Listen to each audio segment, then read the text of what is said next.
Hadirin Allah muliakan, masalah tentang belajar secara umum ya, kenapa banyak kita atau anak-anak kita ketika belajar itu tidak ada perubahan dan tidak masuk ke dalam hati, harus kembali kepada kaidah para ulama. Al-Imam Malik mengatakan lan tasluha hadhil umma illa bima saluha bihi awwaluha. Umat ini nggak akan baik kecuali dengan metode yang membuat umat pertamanya jadi baik dan terbaik. Kalau ingin baik, kembali kepada konsep generasi pertama. Dan apa konsep generasi pertama ketika belajar? Kita tahu bagaimana Abu Abdurrahman As-Sulami pernah menjelaskan tentang metode belajar para sahabat. Kata beliau rahimahullahu ta'ala, fayata'allamuna al-Qur'anal ilma wal amala jami'a. Mereka itu belajar Quran dari sisi ilmu dan amal secara paralel. Jadi para sahabat itu belajar ilmu dan beramal secara paralel. Kita nggak mungkin bisa menyamai mereka, tapi coba teladani metode mereka semampu kita. Apa yang dimaksud belajar ilmu dan beramal secara paralel? Ini dijelaskan oleh para ulama kita, diantaranya oleh Syekh Albani rahimahullahu ta'ala, pentingnya menggabungkan antara ilmu dan tarbiyah. Ilmu dan tarbiyah itu penting. Tarbiyah itu dididik, diatur, ditegaskan, itu penting. Jadi ilmu harus kuat, tarbiyah harus kuat, baru kita akan mengalami perubahan. Harus belajar lalu dididik. Ini yang seringkali kita lupakan. Kita sepakat bahwa kita nggak akan baik sampai hati kita dan jiwa kita baik. Dalilnya hadis Nabi kita SAW, idza saluhat saluhal jasadu kullu wa idza fasadat fasadal jasadu kullu ala wahiyal qalbu. Apabila hati baik, maka seluruh anggota badan akan baik. Dan apabila hati itu rusak atau segumpal daging itu rusak, maka jasad akan rusak. Dan ketahuilah segumpal daging itu adalah al-qalbu. Nah, apa pembahasan al-qalbu wan nafas sebagaimana yang dijelaskan para ulama? Al-Imam Al-Ajuri rahimahullah ta'ala mengatakan bahwa jiwa dan hati manusia itu seperti al-muhru. Apa arti al-muhru? Adalah anak kuda perang. Nama juga anak kuda tapi kuda perang. Turunannya tuh berkelas. Kata beliau rahimahullah ta'ala, kalau anak kuda perang ini dilihat oleh orang umum, orang awam, maka orang awam dan orang umum akan memuji kuda ini. Masya Allah kudanya bagus segala macam. Namun kalau yang melihat adalah pakar kuda, maka pakar kuda akan mengatakan gak ada manfaatnya nih anak kuda kecuali jika dilatih dan dididik oleh pelatih kuda.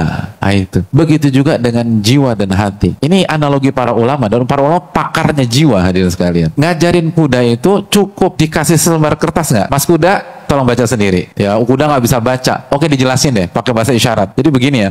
Jadi saya akan buatin rintangan. Jadi kamu loncat ya. Loncat, loncat. Nah, gitu. Lalu nanti lari kenceng ya, gitu. Oke? Udah, silakan lanjutkan sendiri. Kira-kira bisa nggak? Nggak bisa. Itu harus dituntun. Dilatih suruh loncat, nggak mau. Suruh loncat lagi, nggak mau. Suruh lagi. Itu manusia tuh begitu, hadirin. Kalau mau berhasil dengan benar dan maksimal,